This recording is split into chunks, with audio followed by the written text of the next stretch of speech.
مسؤوليته boqorada iyo wasiirada iyo xildhibaanada iyo dhalinyarada iyo saraakiisha iyo dumarka iyo in allaaliinta joogta dhammaantiin waa idin salaamayaa. assalaamu calaykum waraxmatullaahi wabarakaatu.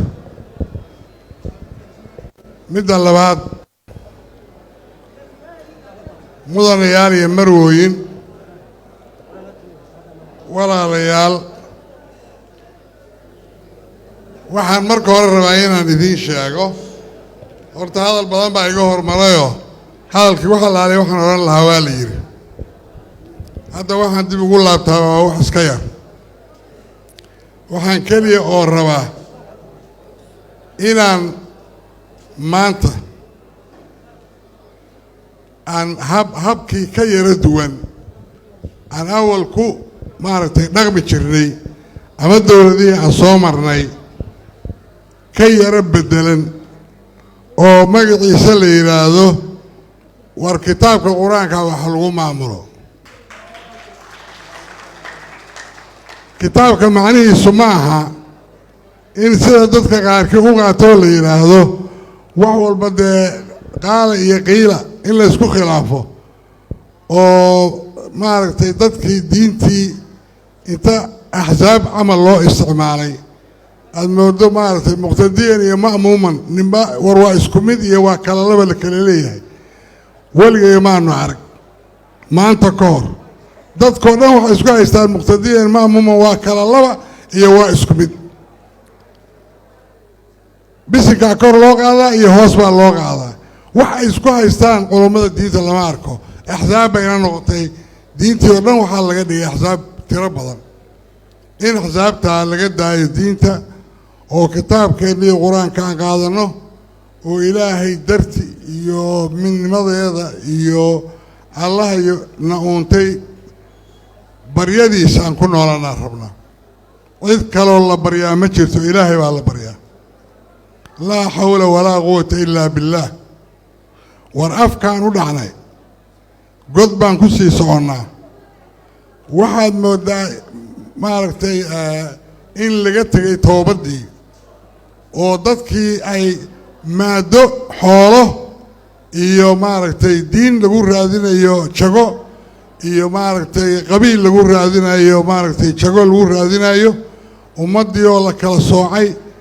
walaalayaal waxaas ma shaqaynayaan. wax shaqaynaya maaha. aan kitaabkeenna qaadanno. wax allaale iyo wixii kale oo kitaabka ka soo hara nidaam iyo maamul iyo waa u samaysan karnaa. laakiin marka hore bal horta cadaaladda iyo ammaanada bal horta kitaabka aan aadno. wixii kale haba noo dambeeyeen. haddii cadaaladda laga tago oo ammaanadii laga tago qof wax loo dhiiban la waayo oo kulliga iyo lacag in la helo mooye aan natiijo kale jirin oo qof kasta aan lacagta caabudo wax shaqaynaya lama arko. annagu waa isku baaba'nay. ummaddii afkay sii dhigatay. waa la jabay bimacna alkelima. waxaan u baahannahay maanta in ceelka laga soo bixiyo. aniga ilaahay baan weligay baryi jiray. ilaahayna waa iga aqbali jiray waxaan ka baryo. waxaan idiin sheegayaa muddo dheer ayaan ilaahay baryahayay. weligayna ilaahay waxaan ka baryay kama waayin. maanta baryadii roobka waa ku helay. madaxweynenimadana inaan ku helaan rajaynaya.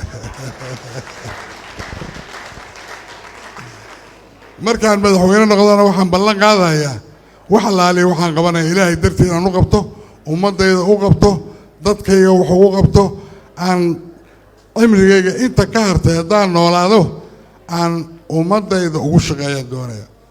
ma rabo inaan xoola ka helo. mansab waa ogtahay waa igu taqaaniin. inta soo qaaday madaxweynada galmudug baan bar sheekh shaakir siiyey. weligiin maaragtay wax jaga bixiya inta qaado qof u geeya weligiin ma idin arag.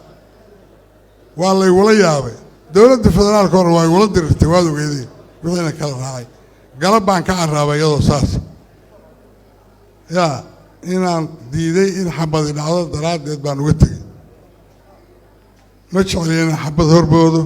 ما شغلي هنا دبعته هربوده وحان ربا دلكا أو النبضة إن يونيتي سومالي كان صول لابتو كو حتى قوليها دبعته ما ركتو حاجات نوها يانا وأشيء هنا إلهي بان كسوه إلهي بان أدرينا أساق عمل نوكين هاي يا أما نجا كمان هاي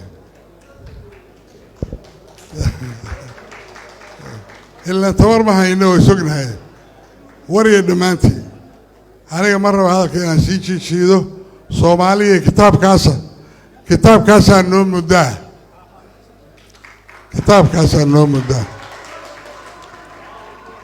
وقامت شيء كتاب كا إن المال تسير دتك قارك إلى هذا والحفظة يا مركز الغرق معايا كتابك والغرق معايا عدالة دي وح الله عليه وح كتابك اللي هو هي ما شفته لكن وحي سيادة وصومالي عاصمة ديده واتيو وزيرده ومغيو ومغا قبوليو وحا النظام يشروع ونصف يسرين ولو هشي وحي هشي سلوية وح كستو هشي سلوية أنا وشرط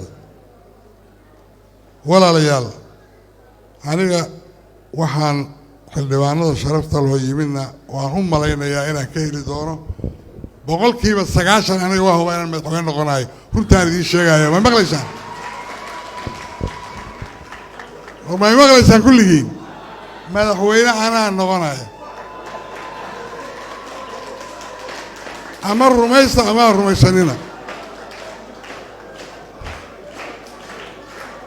waxaad iga haddaan madaxweyne noqdona cadaalad midnimo horumar inaan ilaahay idanka inaanan gacmaha u hoorsan inaan oran beesha caalamku ay lacagna siiya annagaana loo soo shaqo tagaya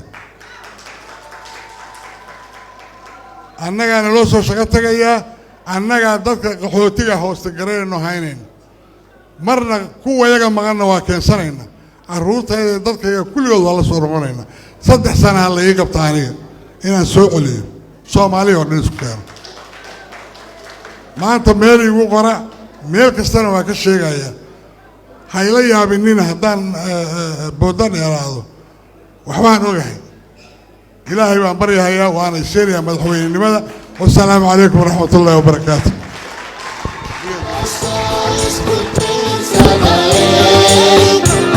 Aquí